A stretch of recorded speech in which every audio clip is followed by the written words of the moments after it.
Hello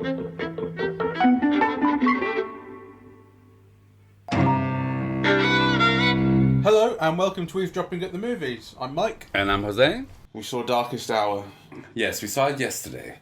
And I wonder if this has an impact, actually, for better and worse. Did you find yourself thinking about the film at all? In the day since? Yes. Tiny bit. Just insofar as I was thinking about it in the car on the way here, and I just thought, you know what, I bet Nigel Farage really loves this film. It's a real Brexiters film. It feels very jingoistic. Yeah, it kind of does to me, to be honest. It shows Churchill's kind of first weeks as Prime Minister. Yes. So the war's broken out, Parliament is dissatisfied with Chamberlain, he's been appeasing, he's weak. And he's left the country unprepared for war. Yeah.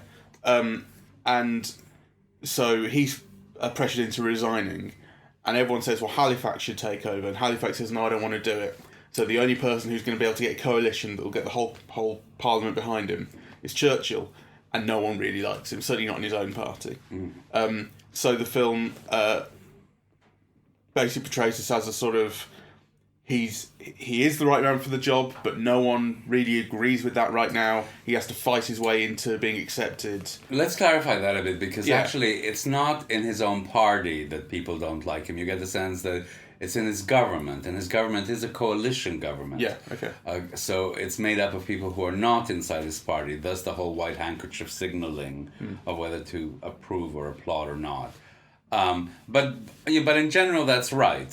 So basically... And actually, it's not the other thing I was wrong about just there is, it's not about being accepted, but it's about proving that his way of doing things is right.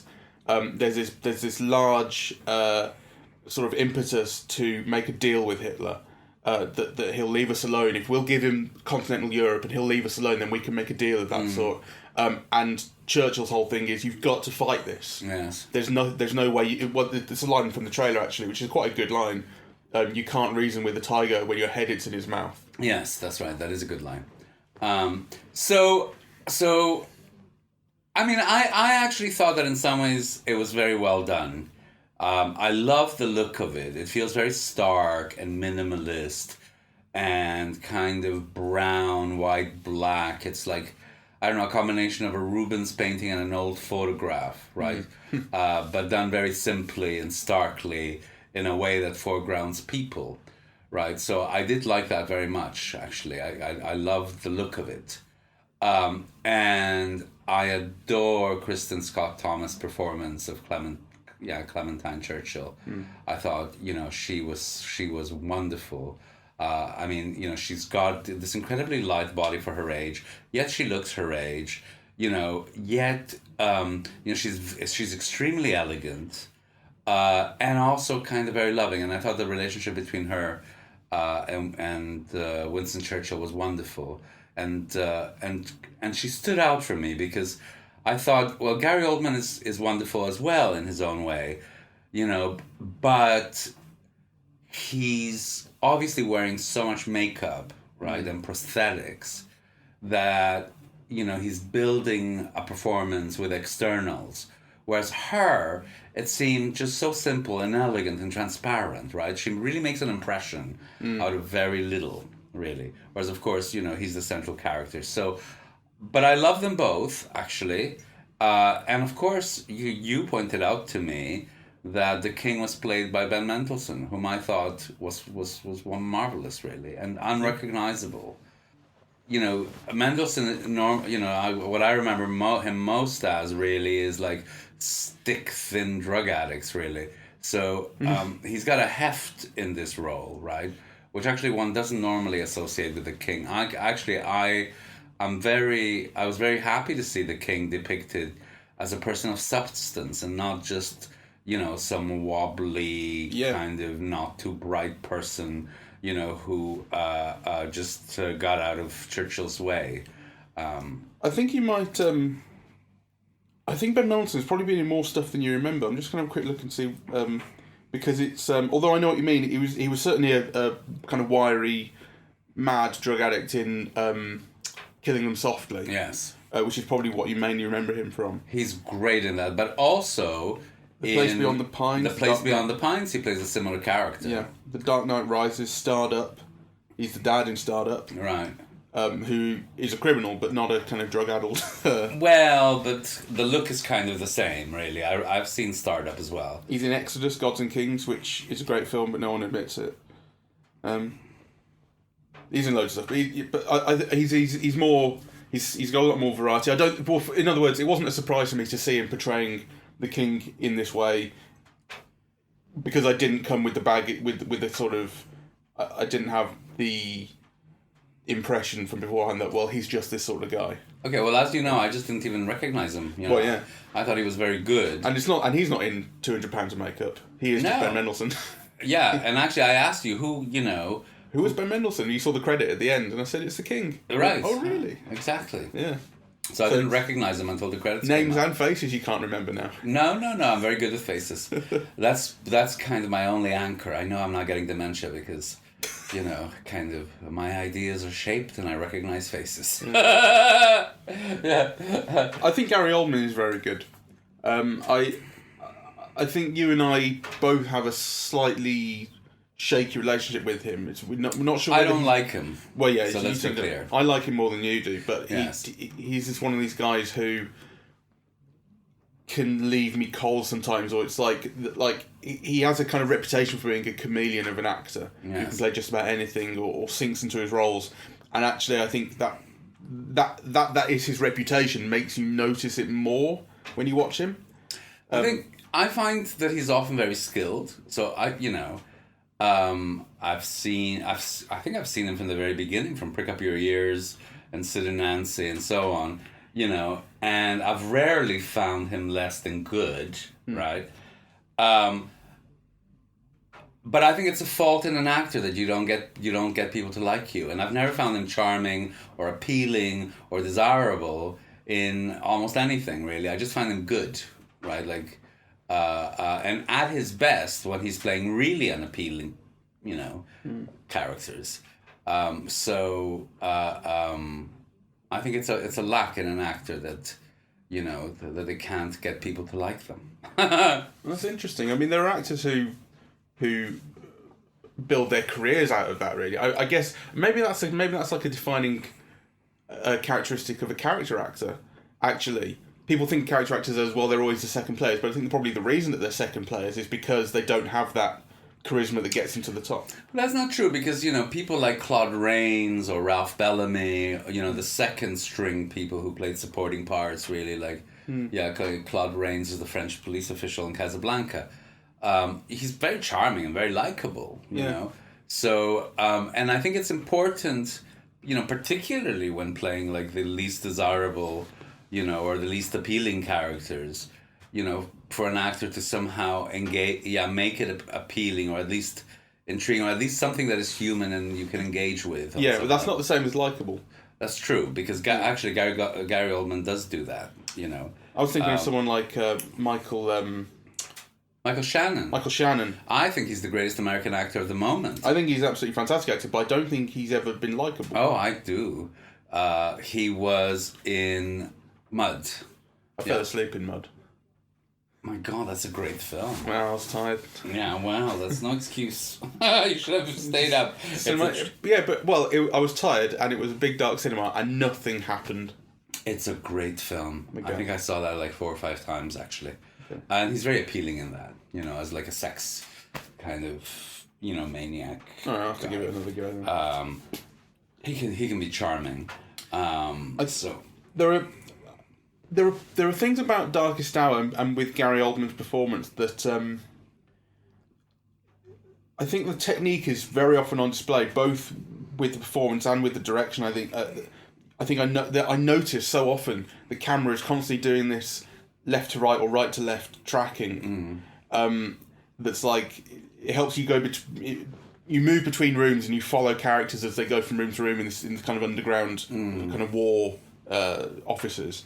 But it's also like you get this kind of peeking behind things, or it just helps the camera sort of reframe, and it's sort of, it's kind of elegant, but at the same time, it's really noticeable. And actually, I noticed it to the point where I felt it was to its detriment. Like, I was noticing this technique, or this style, to the point where it was no longer adding anything to my experience, weirdly. Yes, I don't know. I mean, people are really down on Joe Wright. I mean, myself, basically, I think he first made a good impression in his Anna Karenina, right? Which was extremely theatrical, really, really beautiful, unafraid of glamour, and with fantastic performances, particularly from Jude Law. I love that. If that's your first good impression of him, he's made a number of films before that. I know, that's the problem, but name them and I'll tell you. Atonement was the big one. And I remember practically nothing about it except Keira Knightley looking gorgeous. Pride and Prejudice. I must have seen that, but there's so many versions I can't tell one from the other. The Soloist and Hannah were the other two before Anna Karenina. What's Hannah? Hannah.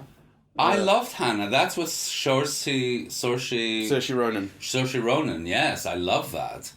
And Bana, the Australian actor. Yeah, and it's like a bit of an action film. Yes, no, that I loved, you see. And then the other one he's done is Pan in 2015. I haven't seen that. I haven't seen that. Yeah, so I think actually he's getting short shrift from people because that's a very respectable filmography. And actually, I do think that this film is it's special in a way. It feels like a chamber piece about history, right? So, the characters are always in focus, right? The background, you get the sense of the social background, but actually it's done very minimalist. The Houses of Parliament, a tube, right? Offices, yeah? But you come out of the cinema having a picture in your head of the look of the film, and the look of that film fits the somber mood.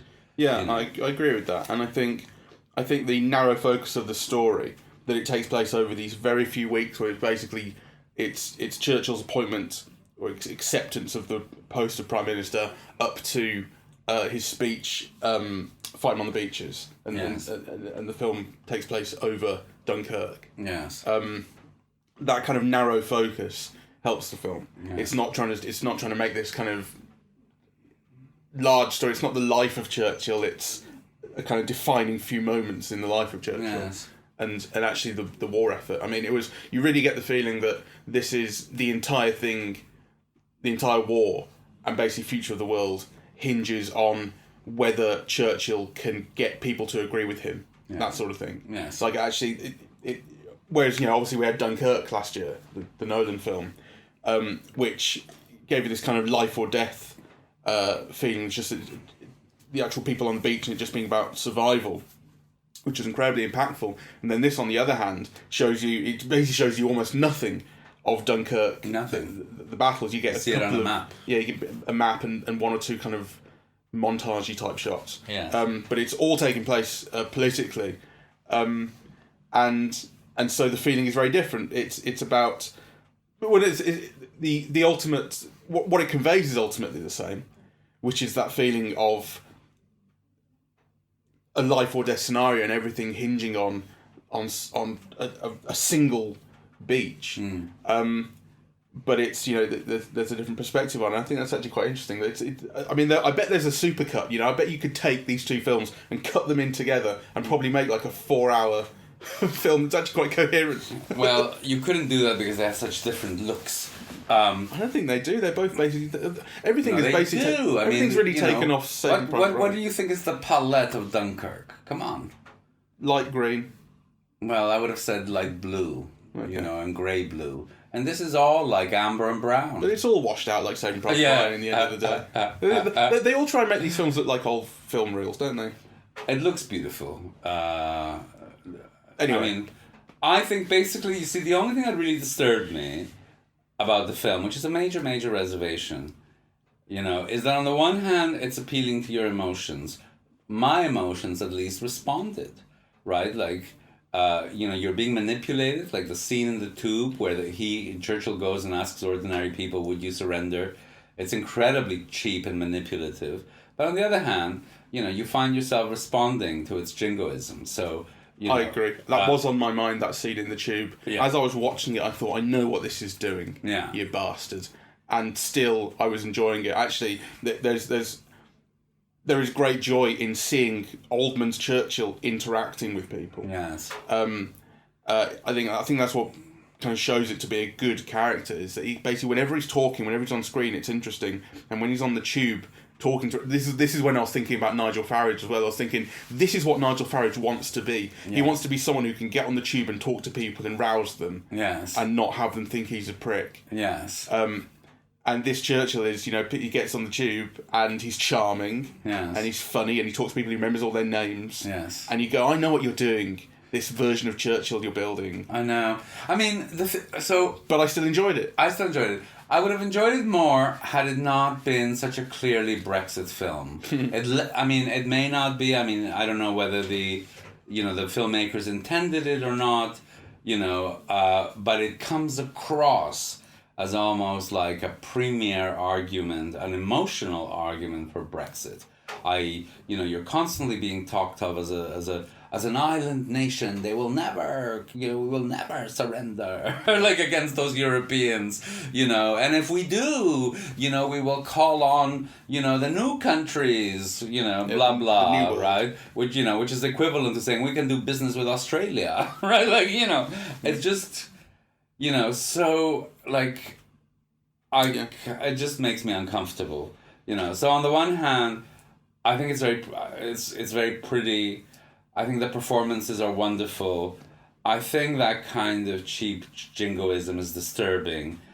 Not the least that I always find it disturbing to find a film that specifically addresses a national context and asks its audience to agree with the notion, weren't we great?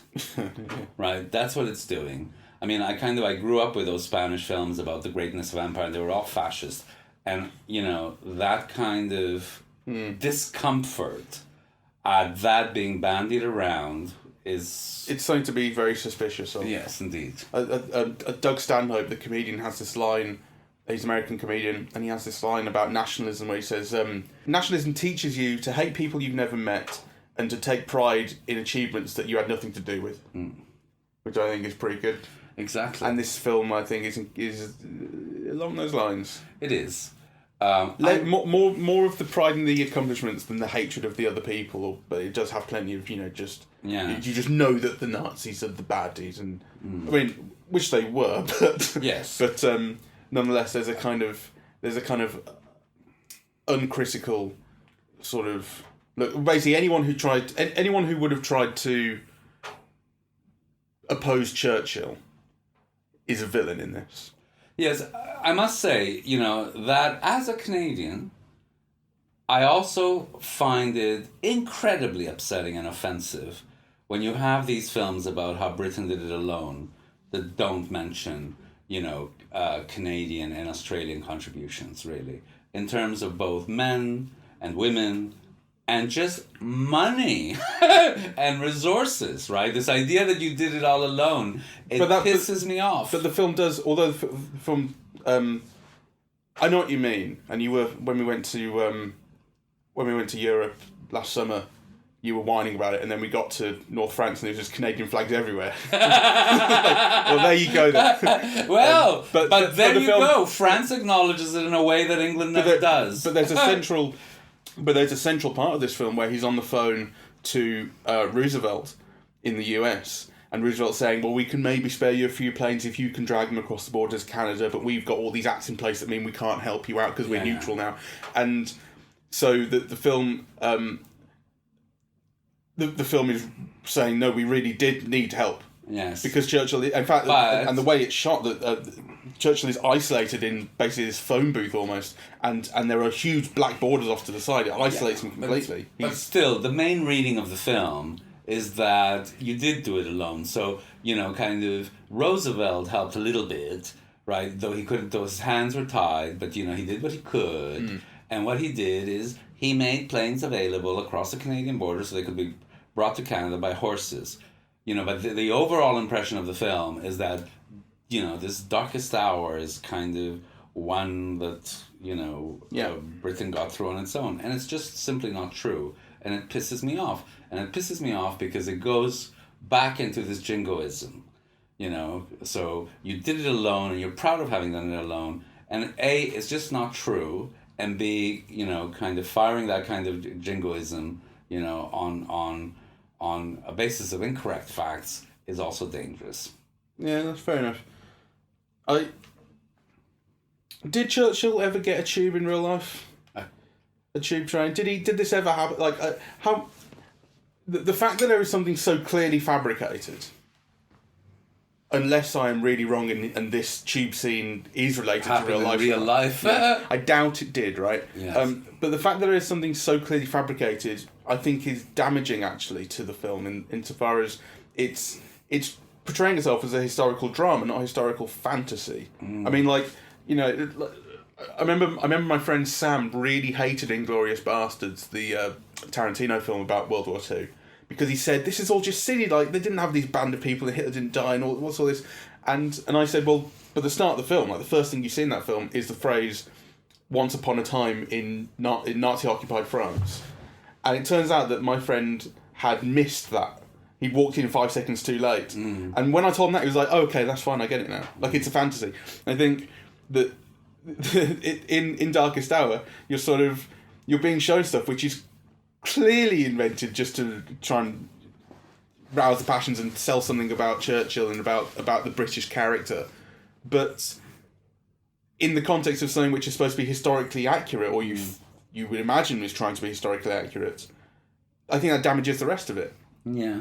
I don't know. I mean, I wish they'd made another film about, the relationship between Winston and Clementine Churchill, because I would love to see that. I read their letters. There's a volume of their letters, and it's just so, they're just so loving, really, and so kind of mutually supportive and so tender and knowing.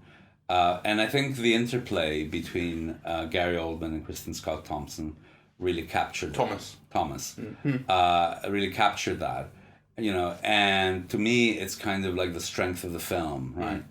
And it's one of Joe Wright's strengths as a director. He gets really great performances from actors, and the films are always kind of worth seeing because of that. And actually, that's interesting because, in a way he's nowhere near cinematically inventive, like you were talking about Dunkirk. The films bear no comparison in my view. As cinema, right? But, the ability to kind of create a memorable look like this film and to get actors like these, performances like these out of actors, it is really kind of a very considerable achievement. And the film also succeeds in rousing people, which is in its own kind of achievement. But actually, I also think it does so cheaply, really.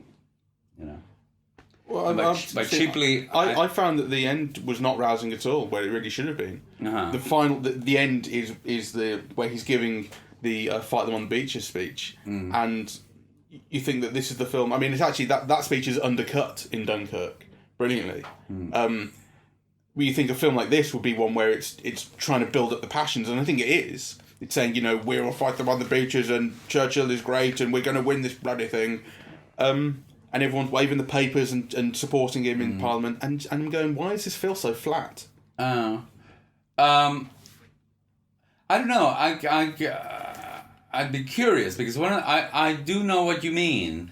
And I kind of wondered if part of it was because Gary Oldman was doing line readings that you don't remember from the speech, right? And kind of was spacing it out differently. So I didn't know whether, I don't remember. I've heard the speech many times, and I just don't know if I'm misremembering the speech, and maybe kind of Churchill gave the same kind of emphasis and so on, and it just, it's flatter than we remember it. It didn't sound so familiar to me, in comparison to the actual speech, but I think the film, as we've established, is taking so many liberties that if it wants to rouse passions, it should be doing what it wants. I think it is. Yes. I don't know. I did find it satisfying. Okay. And really kind of we stayed watching the credits much longer than I normally do anyway, and when I stood up and looked back, the cinema was still full of people sitting down in their seats. So clearly they found it a very satisfying experience, I think. Well, to be fair, the only reason that I stayed in my seat was because you did. Like, you normally bugger off straight away. Yes. And I hang around for a bit, but I wasn't still sat there because I felt overwhelmed or anything like that. Well, but the audience, kind of, normally we sit longer than the audience does. And this time when we stood up, the audience was still sitting. It reminded me, actually, the end and the audience, because the audience was, can we say, largely older people? Yes. It was quite full, largely old people. I imagine a few Brexit voters. And the very end reminded me of a comment that I saw. It was the Guardian's review of Dunkirk, I think, and there was a comment underneath it that said the ending was rubbish. The ending of Dunkirk, this is a slight spoiler, I guess, is your main character, I think Finn Whitehead is the actor, is come back and he's sat on the train and they've just been through this terrible ordeal that you, as an audience member, have sat through. It's emotional kind of wreckage. And they've just survived, barely. That's all it is. It's not a victory, it's a survival. And they get a newspaper, and the newspaper has Churchill's speech, the Fight Them on the Beaches speech, and it's read out by Tommy, who's still kind of pretty shell-shocked, really. And so it's this underwhelming reading. It's not read as this great speech that will stand for all time. It's just read out as words on a newspaper page. And I saw this comment on the Guardian website that was from someone who basically missed the point completely, saying what they should have done was have him read that and then have it fade into Churchill's actual recording of the speech. It's like, that's completely the wrong thing to do. But I felt like that's actually what the end of this film was trying to do, in a way. Get at that, that national passion of this is Churchill saying the speech that we love him for. And that's why it felt so flat. Well, that's why it was disappointing that it felt so flat. Yes. Anyway, I can see what you mean. I think I also just want to single out Lily James. Yeah, who plays Churchill's secretary. Yeah, his new secretary typist. Yeah. Who I found, kind of just very, very effective, very pretty, and, kind of plays it very well, I think. There's a moment between them. In fact, this is one thing that did remain on my mind for the last day, which is that the film is very talky and makes a lot of Churchill's wit and ability to fight with people verbally.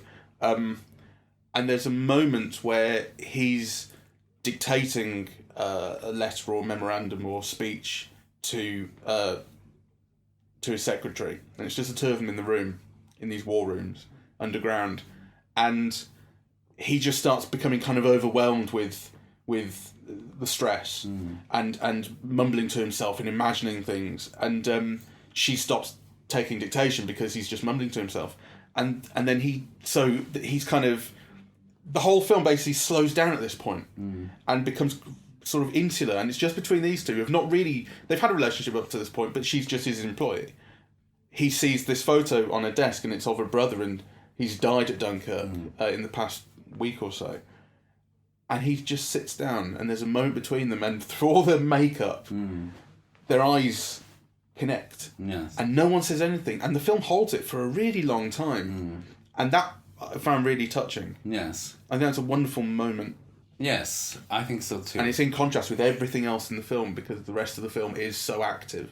One of the main themes of the film that I want to mention before we wrap up, is that it's a line that the king says, we want you to lead, not mislead, right? And I think one of the things that the film kind of works through is the importance of telling people what's going on, of including them in the picture, of kind of so not panicking them or not scaring people, but actually kind of being honest with people, right?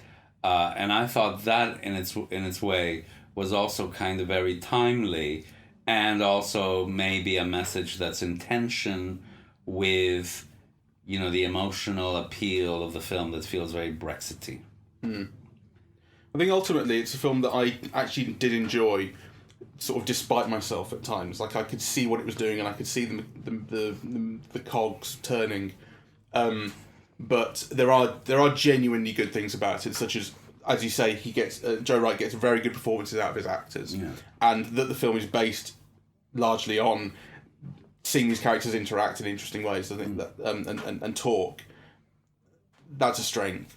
I wasn't thrilled with the way it looked, to be honest. Not as much as you did, but I just felt to me it felt kind of like I had seen it done, looking that way. But I don't think that's its main strength.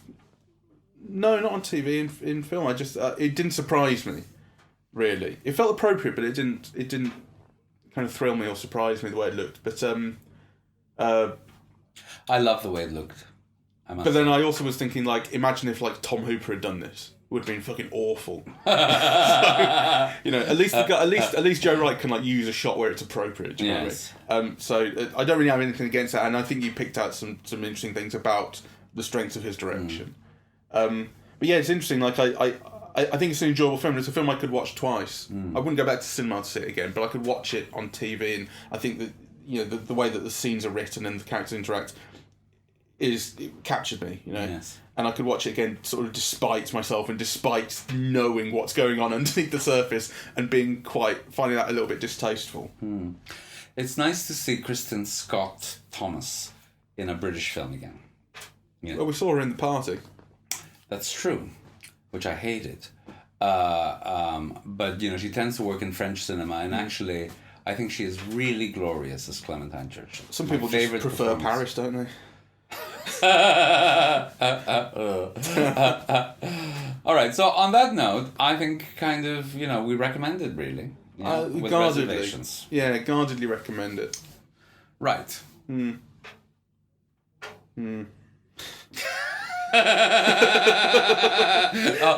He's already regretting the recommendation.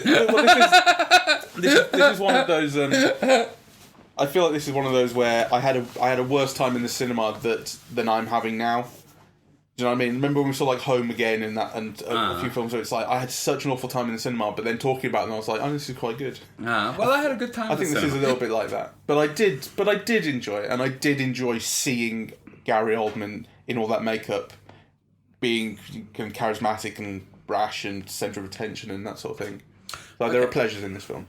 Good. But it is all for pensioners.